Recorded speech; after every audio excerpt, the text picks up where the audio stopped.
So, Brian Wang, it is great to see you as always, and it has been a busy, busy, busy, so much news today. It's almost hard to wrap your arms around, but I wanted especially to talk to you. Well, especially is not really the right word because I've got a number of subjects here that really speak specifically to you. You've been posting on X all day long, and I really wanted to, take a look at all this stuff. So I want to start with Jensen Huang. Mhm. I think Jensen has to be the biggest loser of the day. In terms of the share price being down, I think there's other shares that were down more, but I know, I don't know. His was down like 6%, and Mhm. Tesla was down 5% after he praised, well, 4%, I think, after he gave huge amounts of praise to Tesla for their lead in the self-driving area and how smart and clever Elon Musk was. So I don't know. It's like a double loser today. But anyway, talk to me a little bit. What in the world? Why in the? I know that. Let me just say, I know that, of course, Nvidia was way up and it was actually at an all-time high last night. But is it just profit taking, just selling on the news, or was there not enough in the show last night? I think it was yes, buying in before the CES Computer Consumer Electronics Show keynote, where they were expecting a bunch of things to be announced, and so the stock went up. What 5%, 4% yesterday. Nvidia went up as high as I think 5.5% yesterday, and then it went down. It kind of went sideways after hours when you spoke, and then went Yes. down. The announcements were good. Like it was talking about the Blackwell chip, making three different versions of it. The Blackwell GPU being the most powerful, and then they greatly increased the power of all their GPUs in terms of like processing power, and they came out with some new models like something called the Digit, which is a small Mac Mini size, so like 6 by 6, like a thick book, but paperback book size device, which had a petaflop of compute with a GB 110 and a lot of memory, and that cost $3,000. So, really good products that they're coming out with. And then they had some confusing little thing where they showed on what looks like a Captain America shield all of the 72 Blackwell chips laid out, which they called the Blackwell NVLink system, where they talk about reducing all of the wiring, tons of wiring for all their chips to enable data center to be made with like a virtual wafer. So you have Cerebrus making a full wafer chip, like a, 12, 18 inches, whatever it is, of a wafer, and then which is what the silicon comes out in, and they cut them up into chips. So Hmm. Cerebrus comes up with that, and then here they cut up the Blackwell chips that they have and put 72 and assemble them into a large thing. So their technological innovations, cost reductions, everything like that was top notch. I felt, and then they also announced various software things and other deals. So So um, would this be kind of like some of the times when Elon uh, gives a phenomenal presentation, and you and I and everybody else in the community are jumping up and down and saying the stock should go up 100 and it goes down 8 the next day? yeah, I think it's a similar thing. Yeah, where the what they announced technically and I think business wise looked solid, but because it was somehow not understandable, I don't follow them, their communities closely to know, and Right. so the analyst community to know what was it that they thought was going to be the big financial thing that they were going to see there. Right. Maybe it was like getting some announcement about when the next Rubin chip, so after Blackwell's Rubin, and Right. then to discuss more about the scaling. But it's like it was a product show. It's like CES is the Consumer Electronics Show. So Right. Right. what kind of announcements were you expecting, him to make?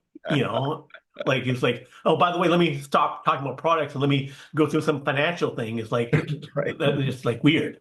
So given the venue, um, I don't see what else could have been said. What do you think there?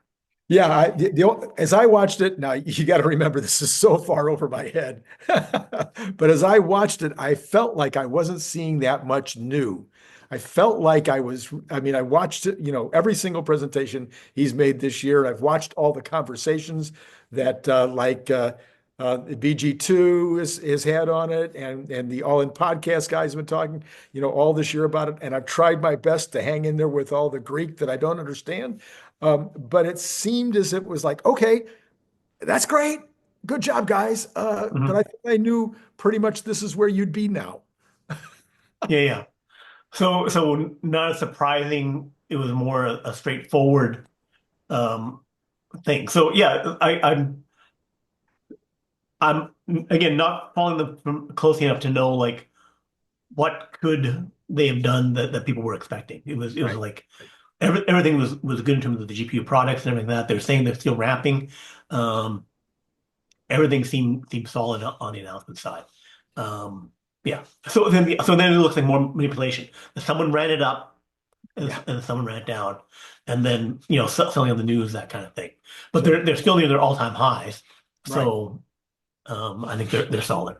Yeah. Yeah, it probably bounces back. So let's talk about the economy. I mean, not the economy. Let's talk about the overall stock market for a second. The stock market has been coming down mostly since just before Christmas. The Santa Claus Mhm. rally didn't happen, and Yeah. then we got a little bit of a bounce. I think it was on Monday.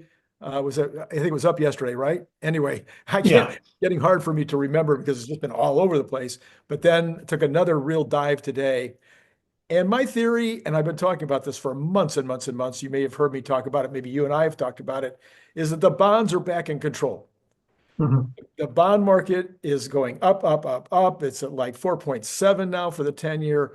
Nobody thought it was going to get back to 4.7. Least of all did I think it was going to get back to 4.7. I would have never predicted this. But the bond market seems to be saying, look, guys, we like what Mr. Trump, Mr. Elon Musk, Mr. Vivek, we like what you're saying, but now we want to see some proof. We want to see if the Congress is going to back you up on this. We want to see if you're Mhm. really going to try to do these things. We're really excited, but we got to see if the rubber is going to hit the road. And Mhm. then they get some news today that's all very positive about the economy. And the services ISM comes in saying prices seem to be going up. So Mhm. all of that seems to be right now back in the driver's seat and Mhm. killing equities. How do you feel? Yeah, I think to change that, we have to wait 2 weeks for Trump to get in and to actually start doing stuff. It's kind of the anticipation of it, which I think is positive that there's not a run up to it, because then there would be that over anticipation thing, the opposite of what happened with Nvidia, right? Right. For CES. And if you're running up into it, then the bar that you have to clear is so much higher. If people are saying, I don't think you can do it, which is not an unreasonable thing to say. That is a tough thing to do. I'm on the more positive side. So that having things go down now means that when they start executing after on the inauguration day and for the next 100 days, means that when they do deliver things, then we get the bump that they expect. Um, so I think that would be the flip side of the Nvidia situation. Okay. All right. So you're aligned with me then that the bonds guys are back in control. I mean, even Bitcoin went down, several thousand today. So after being down yesterday, went down again Yeah, today. inflation worries. Also, I think the government agency talking about how much spending there was in Right. the first was or will be in the first 2 months of 2025 is Right. coming in at like $650 billion in or is that even just the deficit part of it? Yeah, I Where think it's like just the deficit part, right? So $650 billion. So I think coming in at like $320 million per month yeah. versus 480 billion the first 2 months of 2024, which is already way high. Yeah. So 12 months of that, you're looking at a $3 trillion, $4 trillion deficit. It's just crazy. So you have to come in and really stop that. Okay, let's talk about Tesla earnings. 3 weeks away, 3 weeks from tomorrow. Yes, 3 weeks from tomorrow. We're going to be able to find out what Tesla earned. I saw an analysis today that actually agreed with you that it was going to be, I think it might have been Bank of America. I can't remember which one it was, but one of them was agreeing with your 20% or more, and saying it would be up. The margins would be up in the fourth quarter. I have agreed with you now. Mostly in the beginning, it was just, well, if Brian says it, it must be true. But then I did my own numbers, and I've talked about my numbers a couple of times on the channel. But I was curious, where are you getting your beat? Okay. Unfortunately, right now I'm having trouble sharing a little spreadsheet I have. But Q3 had, let me just pause this for a second. Yeah, so in terms of the margins, here's what we have from before. So Q3 at the top here, we have auto sales, the last quarter reported $18.8 billion in auto sales. Cost of auto was $15.7 billion, and that gave us 19.6% on auto margins. So within 0.4% of the magic 20% that we wanted to see. We had 25,000 more cars sold, mainly Model 3s and Ys, probably mainly Model Ys. And most of those extra came in China. So that probably we had less, probably there, less than the 20%. I'm thinking maybe 13% or something, which means we need to make up another 50 million in order to get back up to 20% off that. Plus we need to get another 50, 100 million to get to the 20% overall. So we're 150 million short. Full self-driving, there was 340 million or so recognized in Q3 according to the 10Q, 10K reporting, which balances out to about 57,000 sales or 150,000 subscriptions. And then there was regulatory credits, which came in at 890 million in Q2 and then 700 and something million in Q3, which were big leaps from the 400 to 500 million level in for the last 3 quarters prior to that. Right. So reg credits, my over and under bet would be something a bit higher because the other car companies that need to buy it need to do more, and they had more sales in Q4. Traditionally, you're up a little bit in terms of your Q3 to Q4 number on reg credits. But that won't, getting that with a really great performance would not be a clean 20%. But it may wipe out some of these other negative picks, or it could also drop. Now, I can't see it dropping below 600 million. I don't think it goes much below the relatively new low of 700 some million versus 890 in Q2. Okay. So, then FSD recognition. So here's where the far better performance of a far more complete performance of 12.6, 12.5, and version 13 would come into play, where Tesla could say, okay, we recognize more of our revenue up from 70% up to 80%, which going against the prior FSD, unrecognized deferred revenue, would go against the overall number, but not against the auto number.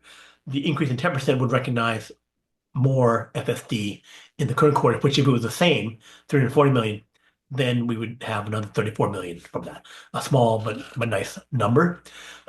Steady cost improvement, I think, is the big driver. Tesla gets their batteries cheaper, ramping up 4680s.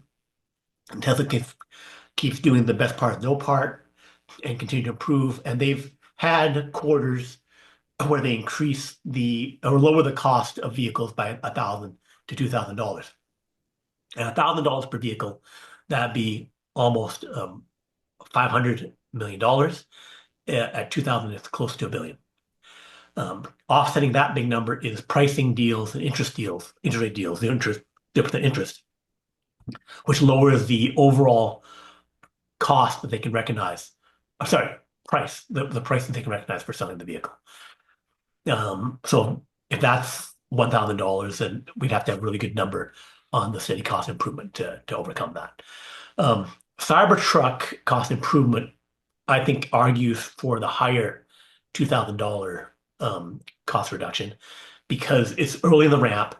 So your cost per vehicle could have been reduced by $5,000 to $10,000 as you go from making your 20,000 to 30,000 vehicle in Q3 to your 30,000 to 50,000 vehicle. You're doing that Rice law doubling of which people who follow ARK Invest know that when you're making a new vehicle or any new product, that when you double it up, you should see a significant 10% reduction or some large percentage reduction as you double up. So we're in an early doubling for Cybertruck, which we know was profitable, and now a big 10% drop would be $8,000 per vehicle. On 25,000 vehicles, that's $160 million. So, and then more of the costs, factory costs in the early ramp may have been already accounting recognized.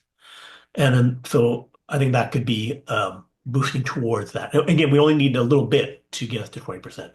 4680s, more IRA tax credits. We have more batteries. We know that. So that also should reduce the cost of vehicles. Early in 2024, we had employee layoffs, which were costs in Q2 and showed some improvement in Q3. I expect still some more improvement in Q4. And that'll be both on the overhead side, but also on the labor side in terms of cost of goods sold. That's right. Yeah, and so, and I always like to remind people that nobody, not even AJ, knows this for sure.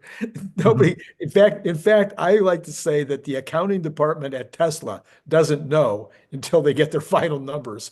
They're putting in their assumptions into their computers and they're spitting. They can at any minute they can spit out their analysis up to that point in the quarter because they're keeping it so close. But the truth is, at the end of the quarter, you do all this accounting analysis where you're putting stuff back in and taking stuff out and taking into consideration potentially, costs that you weren't expecting. I have my famous one where I had a 5% scrap rate problem that I didn't know about that just really ruined my quarter.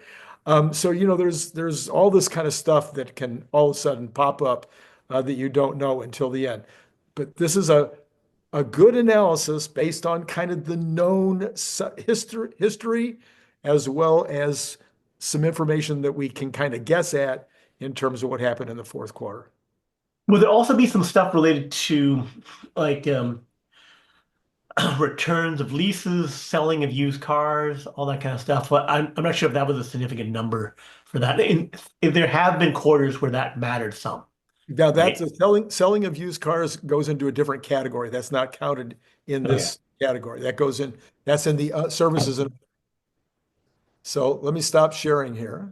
Anyway, so that is what people wanted to know specifically, Brian, is how you got to the number. It's very similar to the way I've got to the number, but there are differences. And anyway, I think there's a very good chance that we can beat the last quarter number. And it was interesting to see an outside analyst also thinking that we could. All right, you also you had some thoughts earlier today on the technical side of Tesla stock right now, where it is technically, because I've been talking a lot about the fundamentals. Yeah. I maybe you've heard me say, Brian, my range is 380 to 480. That's it's partially technical, but that's a Randy Kirk technical, which means, it bounces off 380 and it bounces off 480. Right. I think yours is a lot more sophisticated. So how are you looking at things? So technical trading is, look at the squiggles of the line of the trading and say, okay, who's in control, bulls or bears, because bulls are driving the price up, bears are driving the price down. So we peaked 2 weeks ago at 488 intraday, and then we ended at the day, I think at 440 or something like that, 450. And that technically puts us into a downward channel. Where you draw the lines, the straight lines on the squiggly lines to say the top of the squiggly lines is your top of your channel, the bottom of your squiggly lines is the base of your channel. So it's going to go like this, downwards, right? So got to 488, went down to I think like 406, went up to just shy of 460, went down to 373, and then went up to 427, and then now we're kind of struggling heading down, right? So now we're at 390 or whatever. So if the lines, like the technical analysis, they like to see double bottoms where, okay, 373, hit 373 again, go back up, double bottom, right? The other thing they like to see is um, higher highs and higher lows. So we had a lower high. So now if we can make, because 427 is less than 460, less than 488. So we had two lower highs. And then looking at the higher low, the lows was like since the 48, was 406, 373. If we turn it around over the next few days, we don't go to 373 again, and then we start going upwards and then break above 427, that would mean higher low, higher high means we're going up, right? The reason you might think I would think the case I would make in the bull would be that, people were expecting Tesla just complete the stock to completely go into the tank, and that all this exuberance is completely nothing. But it's like you have tens of billions, $100 billion of money pumping in here to raise the stock up. So that buy the dip is also buying by institutions, not just the regular retail investors.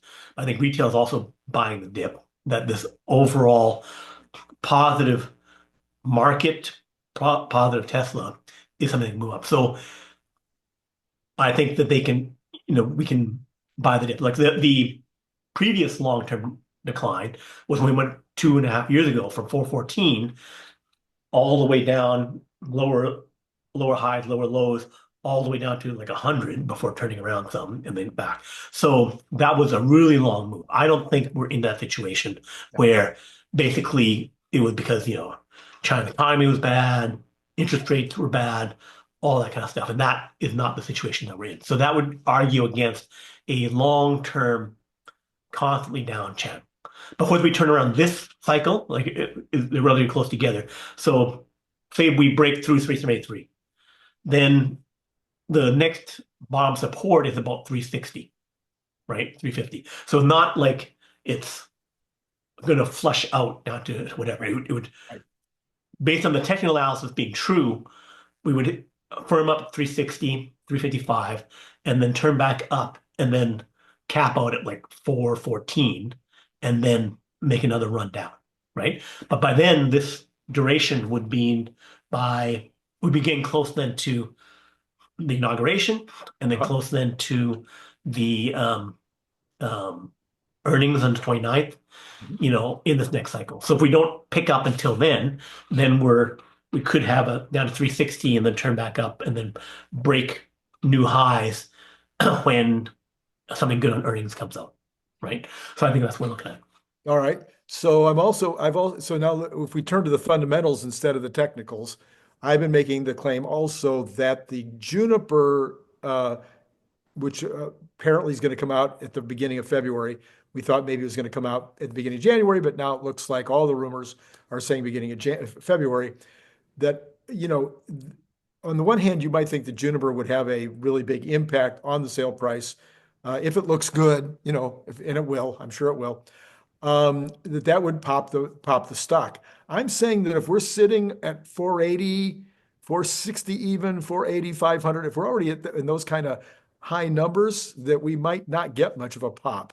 But that if we're down at 430 or 400, 410, if we're down in those kind of territories, I think we could get like a 20 point pop. What do you think about that theory?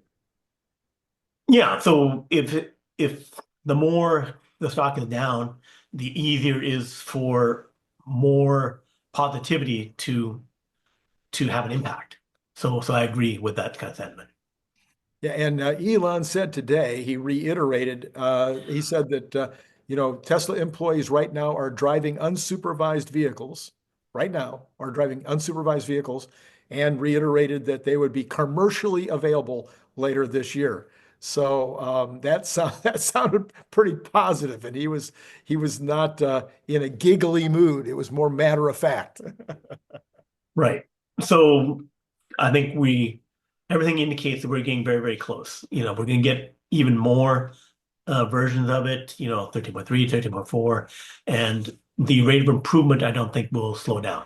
And then the compute is increasing, as we've already said. People don't know. I'm expecting the about 200,000 H100s to be bought by Tesla from XAI.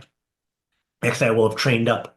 We'll release Grok 3, train 100,000 H100 GPUs, and then release a Grok 4, train on 200,000 mix of H100s and H200s before switching over to the B200 chip, roughly around March, end of March. So then by April, Tesla will have triple the chips from 85,000 to 285,000 H100. So that will accelerate the improvement.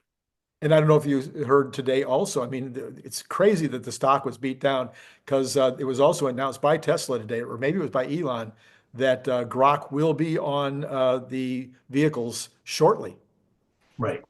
Yeah. Well, I'm expecting it to be more what they call multimodal, which would be, really good voice capability, which some of the other AI large language models have had. And uh, the Grok models have good vision, so good handling of pictures, but I think that they will have the voice capabilities, which would be great for a Tesla vehicle. Yeah. He says you'll be able to ask it anything. Right, right. That, that's good. Oh, anyway, so on a completely different subject, I understand that you are a dual citizen. And so Yes, in that your dual citizenship is US and Canadian. So you speak Canadian, right? that's right. Let me speak a few words of Canadian to you now, if you can understand me. So, Yeah. so the only word in Canadian I know is tickety boo. Uh, Okay. I don't know any other Canadian words. That's my only one. Hockey about, Hockey about. Yes, yes, yes. Yeah, right. Minnesota. Yeah, yeah. Anyway, obviously we're very surprised this week to have the President of the United States decided to expand the country. This has been Hmm. great. I mean, it's just so much fun to be around Trump. Yeah, It's almost like having another Elon in the building, you know? yeah. It probably Elon put the idea in his head anyway. So what do you think about Canada being annexed or merged into or whatever with Canada? Um, so Canada, through the many decades of my life, has had multiple votes by one province, Quebec, about leaving. They kept saying, "Okay, well, I'll leave," which was highly traumatic for the country when they first suggested it. I think in the 70s or 80s or whatever it was. Um, but then when they kept repeating it, having another vote and saying, "Hey, we want to leave," and then they just barely defeat it. The rest of the country kind of says, kind of like the wife who wants a divorce, whatever, do whatever you want. We don't care. Leave, stay, whatever you want to do. So, so there was a lot of things given to them initially to kind of stay in place, but it formalized the process where basically say this might happen. So they went to the Canadian Supreme Court. Canadian Supreme Court said um, they probably can do it, but it would not be a straight up you vote, you leave, bye bye. It would be you vote, and then it would trigger negotiations, because there's, for Canada, like the US has a lot of debt. Mhm. So, okay, $100 billion of debt, you can't just, say, okay, we're going to leave you with the debt. That wouldn't make sense. So the divorce of Canada, Quebec would be around things like that, other issues around just like the Brexit situation with UK and EU, where basically, there's processes, there's, trade things, whatever other legal things have to happen. But the principle of like Brexit, of if you vote, the people, in the developed countries, we're not going to go to war over this thing. Right, If right, you want to leave, just like a divorce, okay, we just have to sort out how this works, right? So Canada could do that. And Canada could join the United States as a whole. Some people want to support that. I don't think that's enough um, popularity for that to happen. But for these provinces, Quebec, Alberta has a lot of oil and gas, basically it's Texas of Canada. right, And so they've said before, hey, we've had strong independence movements where we want to leave.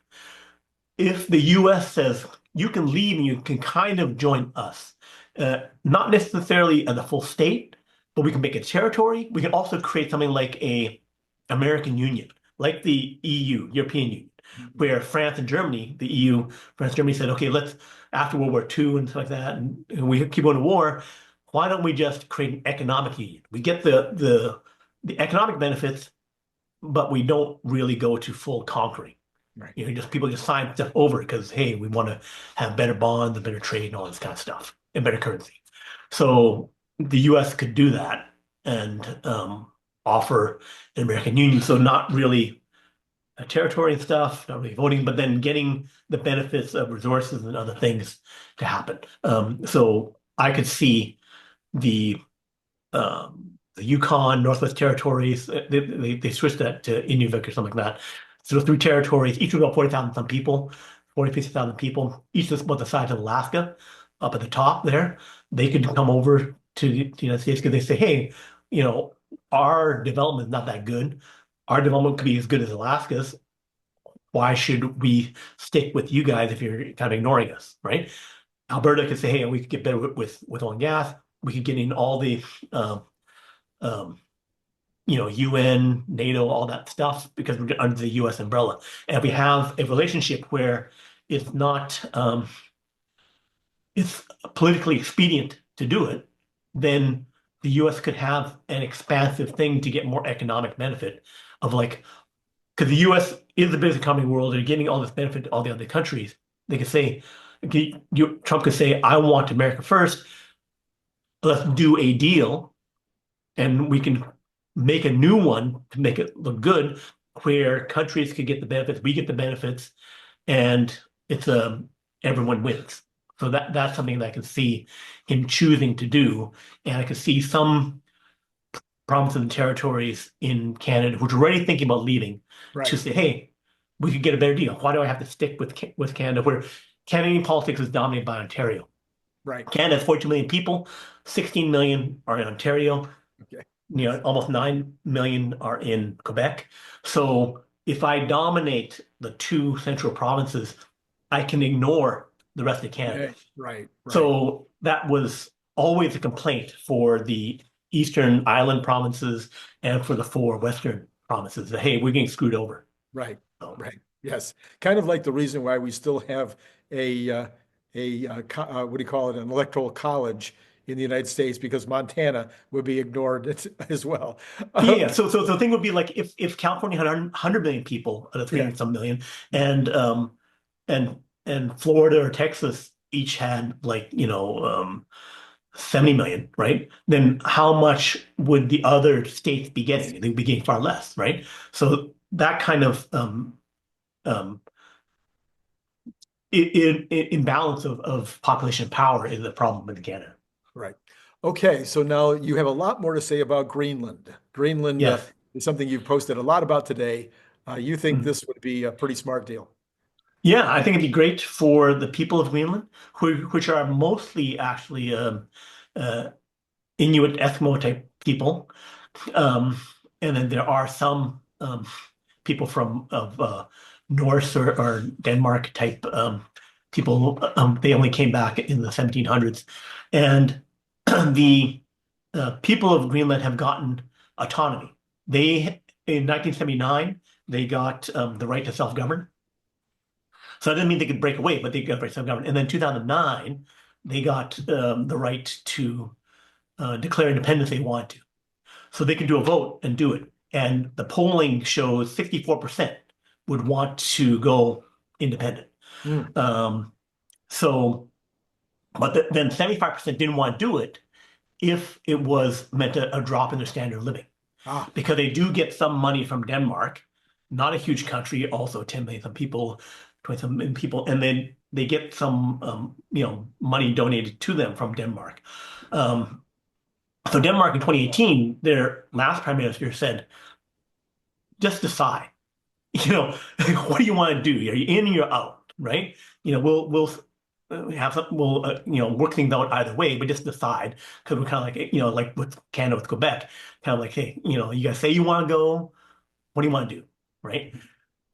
So then if Greenland gets offered, you can leave and you can get a better partner in the United States than Denmark, then they could do far better. My argument is that Greenland, with 56,000 people, they could triple or quadruple their per capita income. There's 56,000 people.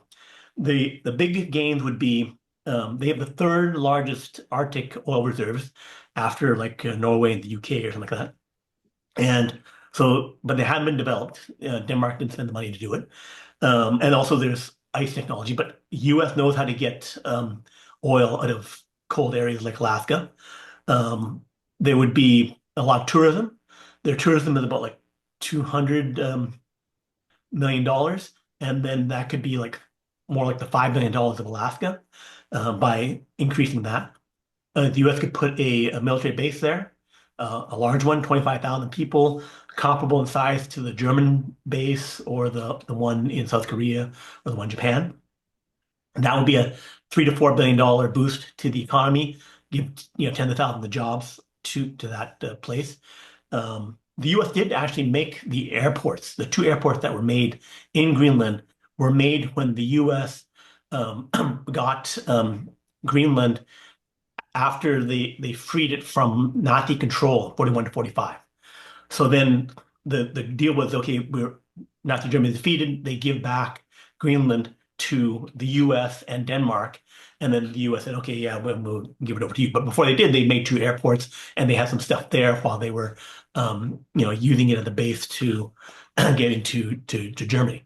So there's a history there of that. So oil and gas, also rare earths. They have a huge amount of rare earths, which is a big problem for the United States. So we don't have enough rare earths. China got all the rare earths, loads of them in Greenland. Again, undeveloped. So if they were to and uranium, right? And uranium too. Yeah. So they could develop all these were 37 really key minerals that if they were developed, money for the people living in Greenland, money for the United States companies, strategic benefit to the United States. Also, strategic benefit to the United States would be it would be a base, airports, ports that are 200 some miles from Iceland, 1,500 miles from Norway, 1,200 miles from the rest of Europe. So that would again help the U.S. to manage things. They also provide a place for more early warning against Soviets sending things over the top of the North Pole from Russia. So all kinds of strategic benefits for the United States, and like I said, money for Greenland. So it would be economically a win-win for I think everyone. It'd be also good for the EU. Money for Denmark if they want it as well, because they're not getting that much from it, and their parliament would need to decide. Just like Canada's government would have some say, Denmark's government would have to ratify it. But they've already said they're not going to stand in the way of it. It's not like, oh, we must keep control of this thing. Right. Yeah. So I was thinking a little while ago that there's only 56,000 people there. That's like a sixth of the city of Riverside where I live. Mhm. Right. A sixth. 16% of the city of Riverside, which is about 300,000. Which is a small suburb. Well, not a small, a medium-sized suburb of Los Angeles. Why wouldn't they just make it like a part of Maine? And then everybody that wants Puerto Rico to be a state, why wouldn't they just make that a part of Florida? I mean, this makes way more sense. They're too tiny And Yeah. I think they should just add them to states that are nearby. That'd make a lot more sense. So I think it is a choice of the United States, of Trump, of the states, and be a choice of the Greenland people. Do they want to join that closely to actually become part of a state? Um, and if I lived there, if I was thinking purely economic, etc., then I would want to uh, possibly merge together. Although, if it was, they would become a minority in a state that they would be That's part true. of, no matter how small it would be. So that would mean that their rights would be, subservient to someone else. So having, if I'm in the country and say, okay, I get all the economic benefit, oil and gas, all these minerals and stuff like that, and have that increase, being a territory, or a country that's part of American Union, um, might be a cleaner way for them to get more of the economic benefit of being fully developed and all that kind of stuff. As their population increased, then joining as a state would make more sense because then they could have determination on their own. I'm just thinking about negotiating what they would think, if I was actually living there, would be make sense.